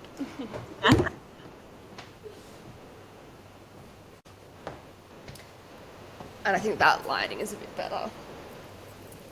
Perfect. You look like I'm Sybil like, with the shot. sure, I feel like I'm playing the part of a psychic.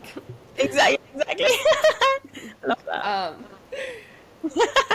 we can come back to that.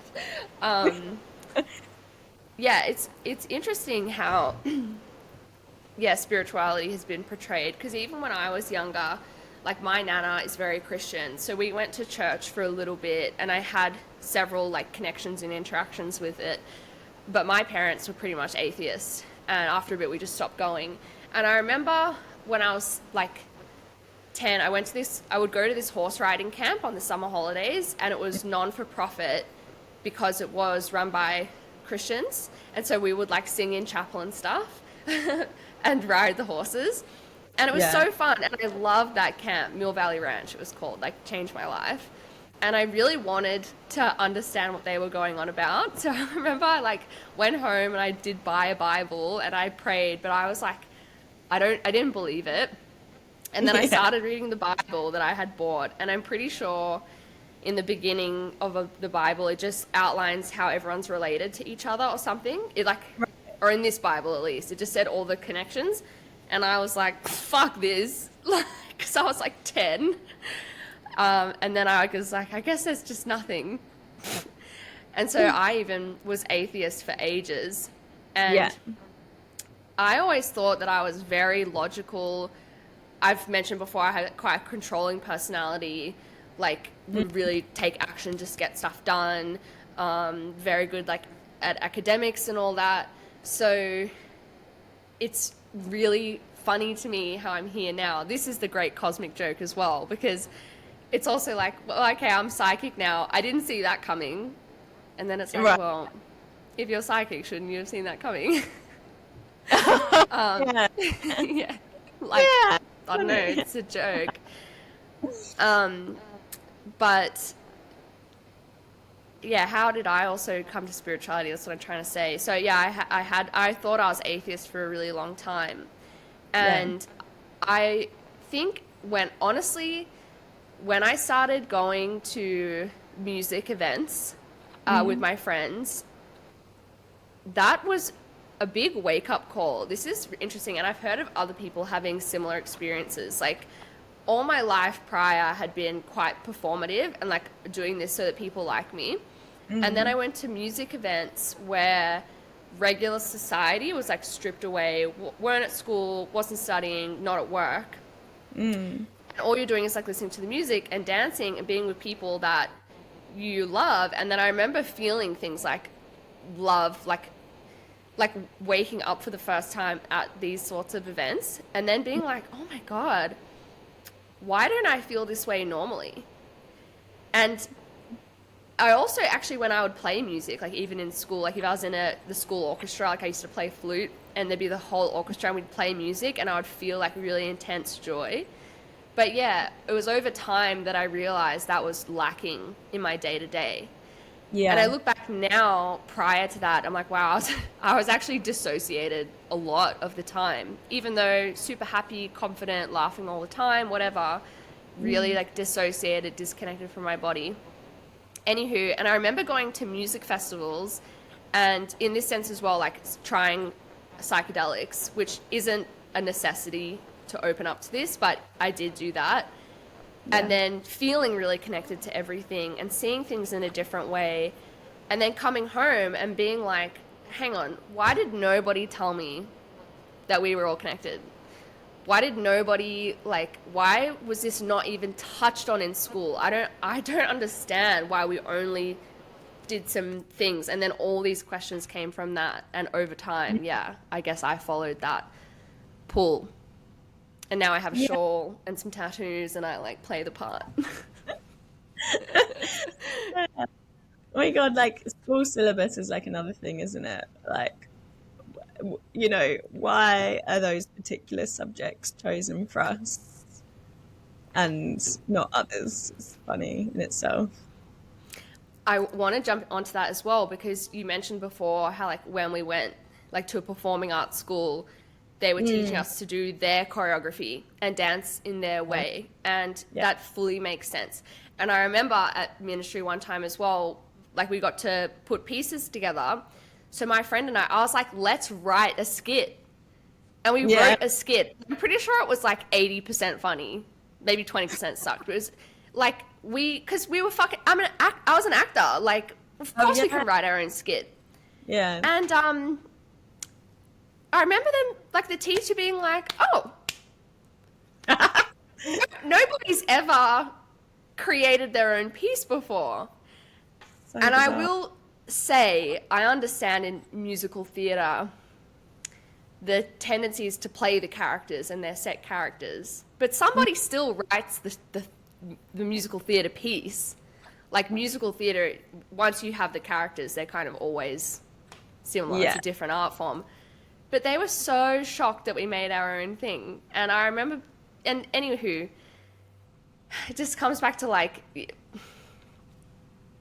what if we taught people like to do what they're naturally good at and express in their own way? And when you mentioned the school syllabus as well, that also is so structured.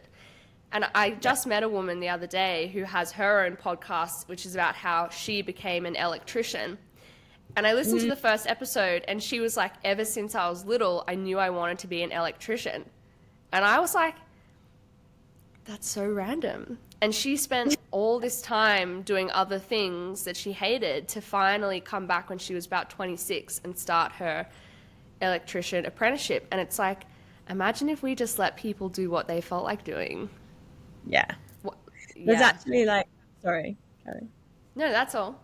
Yeah, because actually on what you were saying, there actually are some schools that kind of do exactly that. I think they call themselves progressive schools. Like, I mean, who Like knows? Montessori, Steiner, or Maybe, something. not sure. Like, and I'm sure there are pros and cons, right? But they literally the children come in and they're like, "What do you want to do today?" And one goes, "Oh, I want to learn origami," and another one goes, "I want to learn about the history of pottery," or like, and then the teacher's like, "Okay, let's discover that together," and the teachers kind of guide them through that.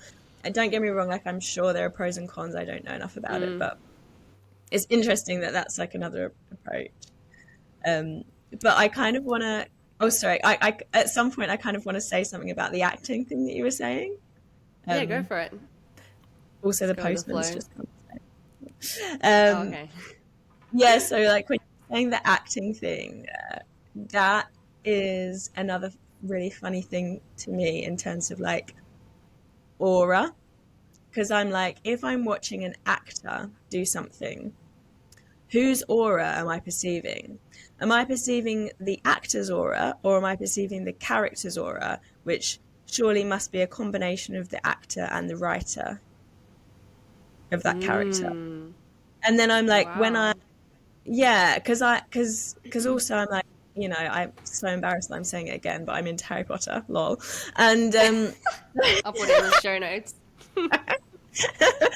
and Tanna Chamberlain, Harry Potter fan and comedian. so and Ah.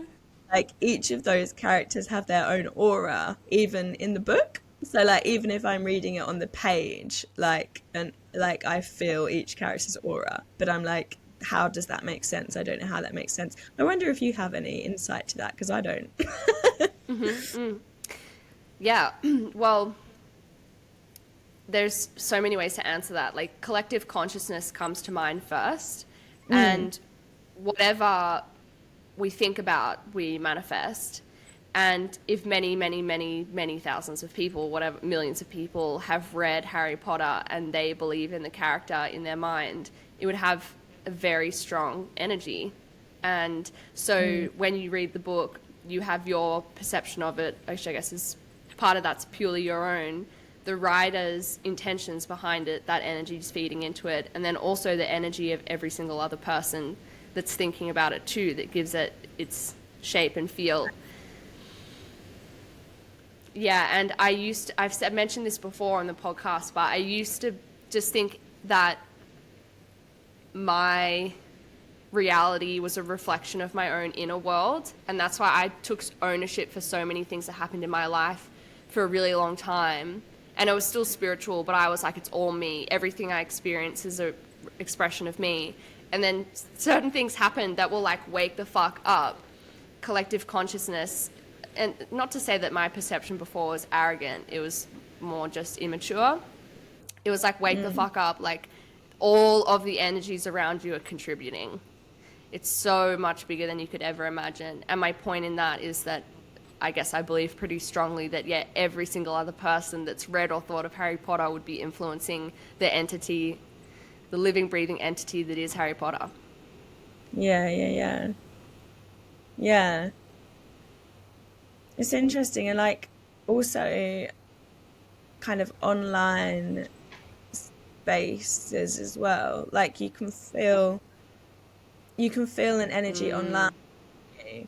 Like, and how is that different from feeling an energy in a physical space? Like, and also computer games. I'm not a gamer, never have been, never played a computer game in my life, to be honest. But people say that they're transported into Hang different. on. Aren't you really good at Tetris? Like insanely good, if I To be remember correctly. honest, yeah, like I am, and also Yes, I just like I am, but like I get. Is sorry, that I just had to say that. again? Yeah, yeah. I'm also really good at Wordle, but that's just not good at all. So, Sorry, I just remember because I'm sorry, I'm just going to tell everyone. I thought I was really good at Tetris, and I remember telling Tanna when we were at this school, I'm like, I am really good at Tetris, and Tanna was like, I'm pretty good. I'm like, nah, bitch, I'm really good. And then I played and obviously sucked apparently, and then Tanna played and just demolished me. I remember being just in shock. I didn't know it was possible. that's true. Sorry. I shouldn't like diminish games like Tetris as being not valid computer games. They are valid. Yeah, okay, it's different. Yeah, I know what you mean. Sorry, continue. That's so like me to be like, "Tuh, I'm good at that." Like, I remember you being like, pretty good. Like, it's not I, a big deal. And I'm like, all right, prove it then. And then I got humbled. And you were like, actually don't deserve to have beaten you in that as well. Like, I deserved to have lost and then had to deal with it. Like, no, you were teaching me a valuable lesson, I'm sure. but yeah, like auras, online, computer games, that kind of stuff. That was my question. It wasn't a question, but Yeah, well, have you ever been online and then like you read a comment and you feel the energy and you're like, there's some fucked up shit behind that comment. Not to say it's perhaps that the person is fucked up, but like you can feel like the anger or something. and even in WhatsApp messages, like I feel like WhatsApp communication, there's such powerful energy coming from WhatsApp communication. And whether it's that because I've had problems with miscommunication over WhatsApp before. So I've received an energy coming from a message that the other person claims not to have meant. And things like that. And it's a hard one. That is peculiar that you say that because I just had a memory come to mind where I was talking to a girl and she was a friend at the time and she had pulled tarot for me without my permission. And my body, I felt really angry about that because she was like, hey, look, I've just pulled these cards for you so I can help you with this. And I was like, I didn't fucking ask for that. And I didn't give you permission to tap into my energy. And this is where integrity is so important in this work. It felt very invasive. And I got angry. And then she messaged me after she had said her piece. And I was just like, cool, thanks. And she messaged me. She's like, I can sense you're really angry. And that made me even more angry because I hadn't expressed that she had crossed a boundary. And I wrote back and I was like, it's fine. Like, just let it go. Kind of like, I don't want to talk about it. It's not a problem. Because in my head, I was saying, I need to get over it. And then she said again, like, I'm really picking up on some anger. And I was like, wow, fuck off. You are up in my energy and I never said you could be. Yeah. But then I think I told a coach I was with at the time and she agreed, maybe she shouldn't have tapped into your energy, but you are actually angry. Right. And all your messages say otherwise. So, yeah. I think can be a communication thing in general where myself and like, it can be challenging to be fully honest, fully authentic, and then messaging on any app or whatever adds another layer to that because you can hide behind it. Yeah. Or misinterpret. Yeah. Yeah, like and the classic is the okay message, isn't it? Like when you just say okay. And there's just like so much energy behind those two letters. Like Or a thumbs up, or no response at all. yeah. Or a passive aggressive smiley face. There's so much nuance. Yeah. something I've been exploring a lot recently, and it's really opened my mind since I started learning another language, is Mm, like, and I think we were even talking about this recently, yeah. how everybody has different interpretations of our words anyway. So when you say something, someone else might be like, "Oh yeah, cool," and they agree, and like you might actually be agreeing to different things. Yeah, definitely. Yeah, we were talking about that literally a couple of days ago. Yeah. I want to ask you just like one kind of important question Mm, before if we wrap up or anything, yeah. and it might be a big one, but why is comedy important? Why do you feel this calling to make people laugh? Yeah. That is that is a big question. I think that I feel that joy lies in laughter, or like joy lies in what I feel to be authentic laughter. That's when I feel joy, is when I'm laughing and when I'm connecting with people over laughter. Um and but I think I've lost a lot of that in adulthood. So I think that in my childhood I was super carefree and um probably remember making people laugh really easily, and sort of us laughing together and then feeling the joy from that connection. And then adulthood, as I say on my podcast, actually, like adulthood has rendered me anxious and afraid to be funny, which is kind of like there's a lot of things that go into that, but kind of like social insecurities, and also kind of I experienced some bullying at my first high school, and people kind of made me feel like I was really annoying, and that made me afraid to be funny as well. And I guess there's a lot of other things that go into that anxiety, which includes like the anxiety of offending people, and as an adult you're more culturally aware and you're more aware of, you know, things that other people have gone through, and you're more empathetic to other people's journeys, and so you're more cautious of saying something that might trigger them or offend them. There's that anxiety in that way as well, and the anxiety, yeah. So kind of I think adulthood makes a lot of people more afraid to be funny, if that makes sense. Because adulthood brings a responsibility that kind of makes us all a bit serious, and and so I felt really deeply like I needed to reconnect to that authentic laughter and that authentic joy that comes from making each other laugh. And I didn't know how to do that, but that's kind of like what the journey's about.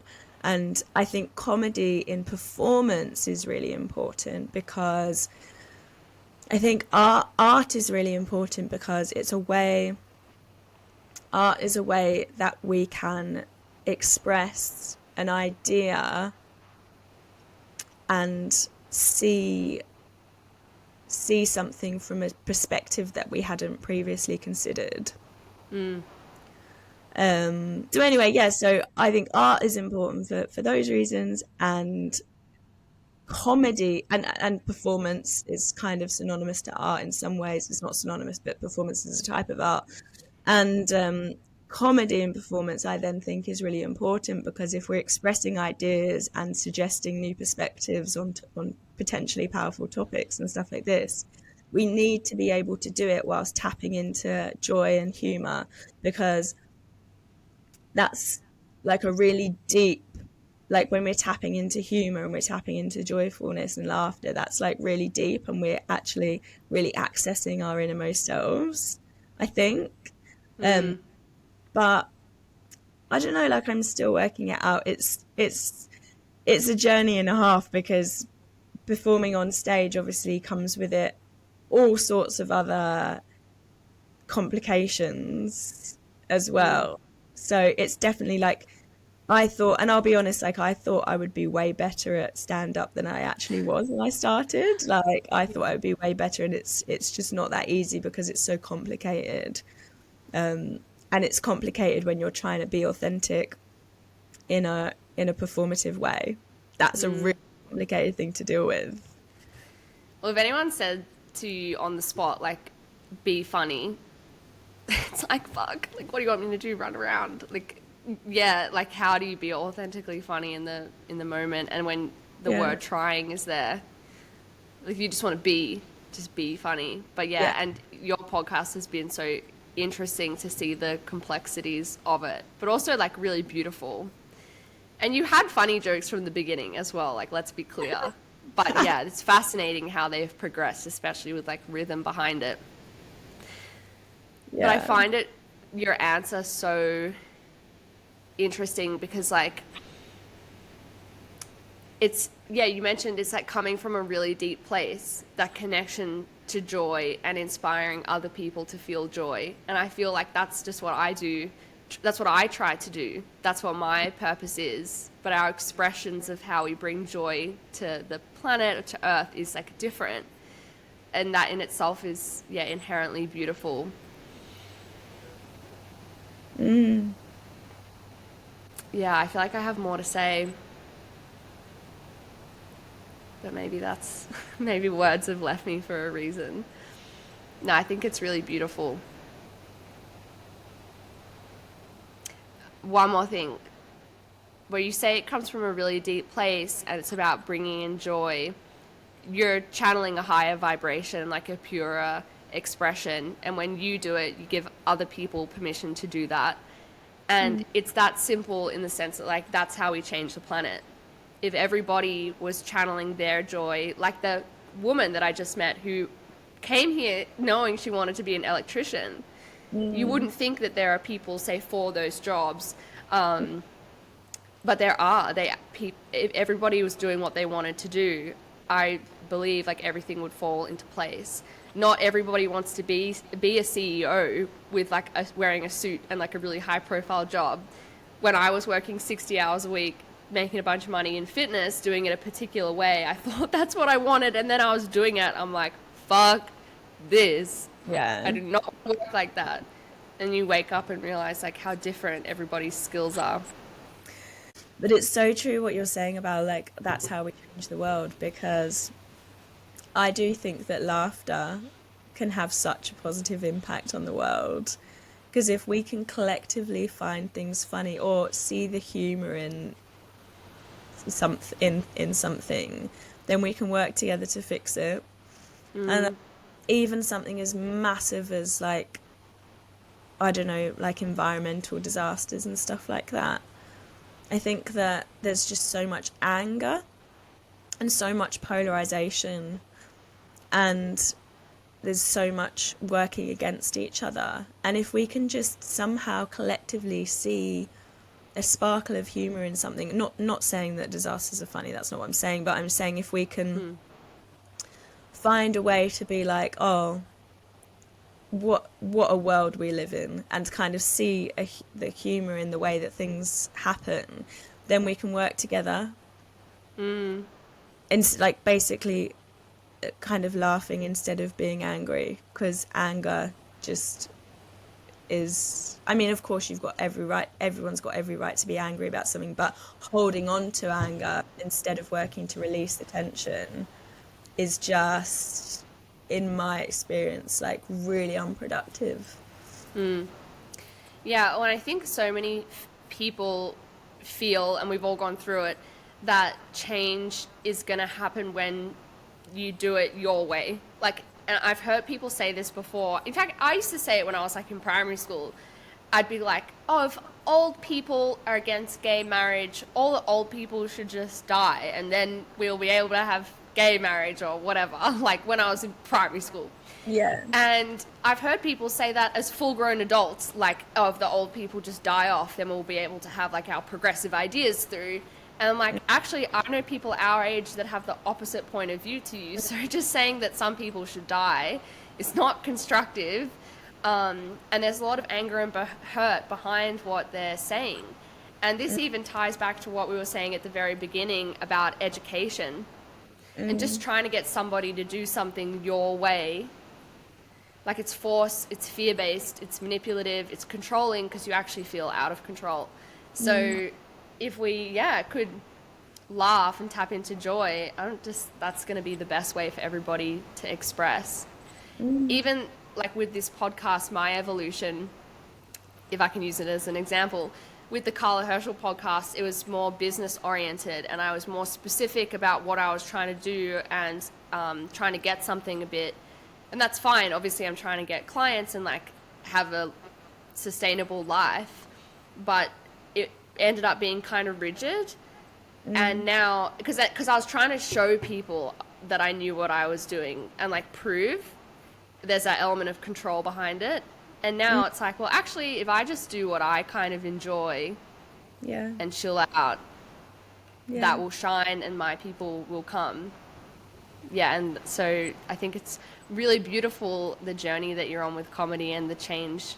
That probably the impact that you're having is so much bigger than you could ever comprehend. And I have a feeling that it's going to be consistently revealed to you just how many people it's impacted, which will be fun. I hope so. Thanks. That's okay. Do you want to just let people know where they can find you if they want to connect with you? Yeah, so I'm on Instagram as Tanna CJC. So and I think my podcast is linked in my Instagram as well, but it's Knock Knock Me Again by Tanna Chamberlain. And you will have to request to follow me on Instagram because it's private at the moment. But I like accept people unless it's spam. Right. That's right. I'll put it in the notes anyway so people can find you if they want to. Thank you so much for coming. It was so good. Lovely to have you on. Thank you for having me. All right. Thanks, everyone. Bye. Hello, beautiful people. I hope you enjoyed this episode with Tanna. We had so much fun and such a good laugh recording that episode. As always, a big, big thank you for listening. And please send me a message on Instagram. Let me know what you thought of this episode. And if you want to connect with Tanna, her details are down below. And now a reminder for the biggest event of the year, the Summer Slaycation event. This is my free event, the 2024 Magnetism Surge Portal. This is for you if you want to step into 2024 in your fucking power. If you want to be magnetic, calling in your soul aligned clients, knowing the value of what you offer, elevating what it is that you offer, having the confidence and conviction to put yourself out there in 2024. This is for you if you are eager to step up in your life and with your work, if you want to create a life of freedom, if you want to let go of fear and doubt, if you are so fucking done working for someone else and you want to create a life that you love, this is for you. This is not for you if you want to repeat 2023 again. This is not for you if you are happy playing small. This is not for you if you want to keep stuck in cycles of struggle and self-doubt. This is not for you if you are happy working for someone else for the rest of your life. There's nothing wrong with that, but like, this is for you if you want to fucking create your own life of freedom, if you want to change in 2024, if you want to step the fuck up, build a life of freedom, make more money, be unapologetically you, step into your absolute magnetism. Like, we are just elevating everything in the Summer Slaycation event. We're going to shake up your focus. A big energetic cleanse of everything that no longer serves, all that residual energy and doubt from the last year, from the challenges. We are letting that go and stepping up into 2024. So you have laser focus on your goals. So your success is inevitable. Like, you can hear from the sound of my voice how powerful I know this will be.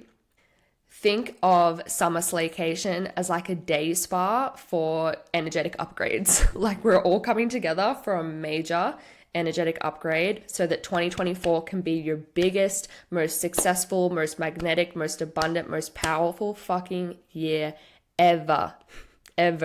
So it's free. Summer Slaycation. Click the link down below to register. I would absolutely love to have you there. I am so excited to share everything that I've been learning with you. This really will be the 2024 magnetism surge portal. So link down below to sign up. I will see you there, and we will talk again soon in the next episode of Cosmic Batter. Much love. Bye.